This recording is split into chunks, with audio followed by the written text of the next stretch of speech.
Capítulo 4. Verónica. Ese año ha marcado mi vida y mi muerte. Hacía ya tiempo que le había pedido que nos separáramos.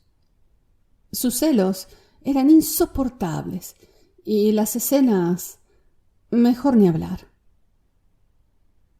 A propósito, había comenzado a estropear mi apariencia.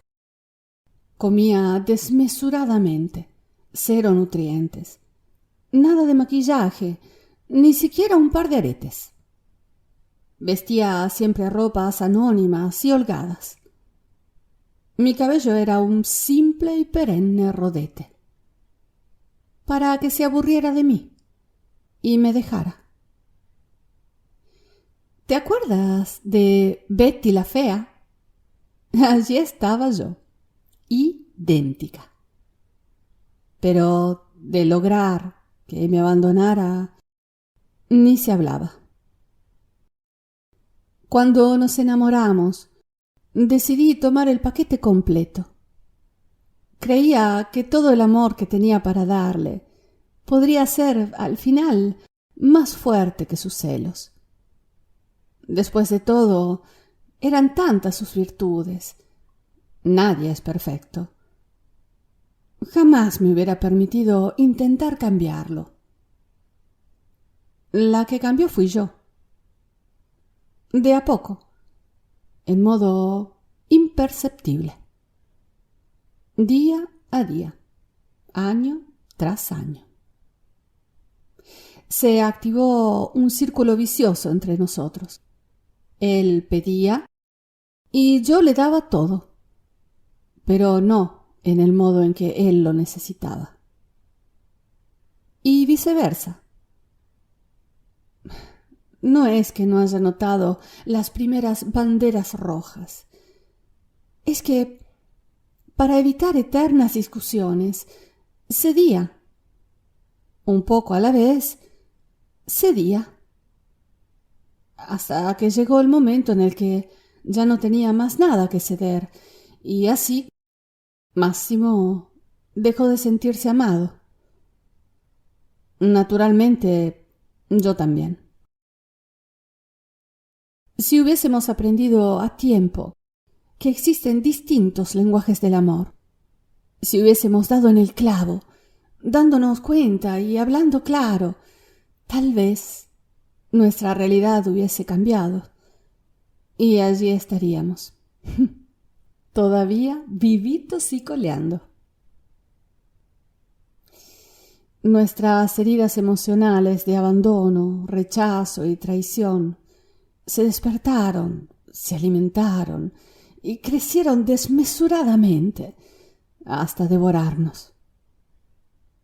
Y así, sin darme cuenta, un día, observando desde un rincón, en una de aquellas despampanantes fiestas que ofrecíamos en mi casa, me encontré con que yo no vivía, solo existía.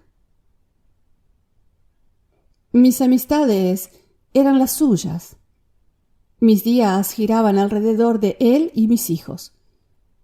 No recordaba lo que significaba tomar un café a solas con una amiga. Le regalé mi independencia económica. Trabajaba literalmente para él y con él. Mi teléfono estaba impecable. Cero redes sociales. Ni hablar de una clave para acceder, Cada tanto lo controlaba y si algo no le gustaba, lo lanzaba contra el piso destruyéndolo. Después me regalaba otro, el último modelo. Me sentía culpable, pero no sabía por qué. No analizaba nada, no pensaba, solo ejecutaba y basta. Esa noche de agosto discutimos. Dijo una frase, o dos, o tres. No lo recuerdo bien. No quiero recordarlo. Lo que recuerdo es que se me estremeció el pecho. Enmudecí. Y en ese momento declaré a mí misma que nuestro matrimonio estaba muerto. Jamás pude explicar con palabras el dolor que sentí. Ni siquiera ahora logro hacerlo. Mi existencia conocía bien de dolor y de muerte, pero aquella vez fue diferente. No le pedí nada. No dije nada. Simplemente decidí, por él y por mí. Y a pesar de que la idea de separar nuestros caminos para él era inimaginable, creí que tarde o temprano se cansaría y se enamoraría de una mujer mucho mejor que yo. Después de todo, era un gran seductor, exitoso, atractivo y brillante. No sería difícil, sería cuestión de tiempo para que cambiara su «de esta casa te vas solo muerta, y si lo encuentro, también tu amante», a «me voy con una mujer que finalmente me hace feliz. Gracias por nada y hasta siempre, querida». Me mudé con mis niños a otra planta de la casa y comencé a pensar en cómo disolver cada uno de los nudos que nos unían. A excepción de nuestros hijos, ellos eran su vida. No lo odiaba, no lo amaba. Simplemente lo quería fuera de mi vida. Lo culpé en silencio en lo que yo solita me había convertido. Fue más de un año de idas y venidas, de intentar convencerlo en cada modo que se me ocurría de que teníamos derecho a vivir una vida tranquila, que estábamos enfermos, que si seguíamos conviviendo habríamos terminado por hacernos solo más daño, que estaba dispuesta a ser yo, a recomenzar mi vida en otra casa, otro trabajo, y que solo quería a mis muchachos, que los vería en cada momento en que lo hubiese deseado. Mi situación económica tampoco me habría permitido alejarme tanto. Encontraba como respuesta constante un no rotundo, seguido de un «dile a ese con el que me estás engañando que de aquí no te vas después de todo lo que hemos logrado. Los despedazo a los dos cuando los encuentre. Así estarán juntitos como Romeo y Julieta». A veces nos quedábamos mirando el uno al otro, en silencio, incrédulos, como preguntándonos cómo era que habíamos llegado a eso. Me dejó una mañana de agosto, a las 12 menos cuarto. Días después encontré una nota que me había dejado en un cajón de su cuarto. «Cuando leas esto, ya estaré muerto. Ahora eres libre. De los niños siempre lo hiciste y sé que seguirás teniendo gran cuidado. Te dejo la alianza de nuestro matrimonio. Por favor, quédate con ella.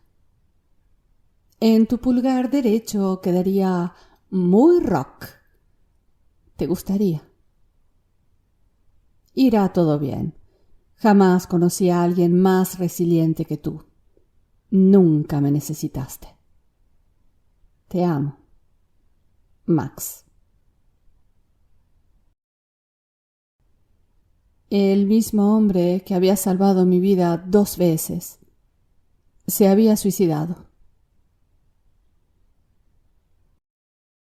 Las personas al corriente de nuestros problemas estaban contadas con los dedos de una mano.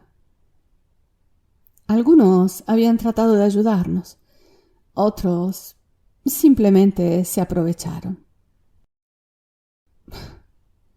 No espero que me comprendas, pero la verdad es que ni siquiera con su muerte sufrí y me dolió tanto, tanto como cuando decidí un año antes que tendríamos que separarnos. Y si por caso te lo estás preguntando, si curiosidad y morbosidad, tan nuestras, tan humanas, te llevan a preguntártelo, no, jamás lo he engañado. Tenía ojos solo para él. Lo deseaba, lo admiraba. Era brillante.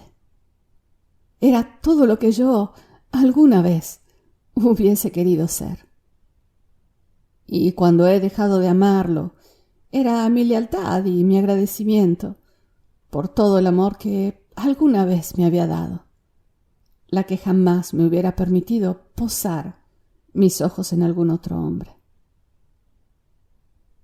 Pero eso ya no importaba, porque mi diablo, mi antítesis, aquel que me sofocaba y al mismo tiempo me hacía ser, él ya no estaba.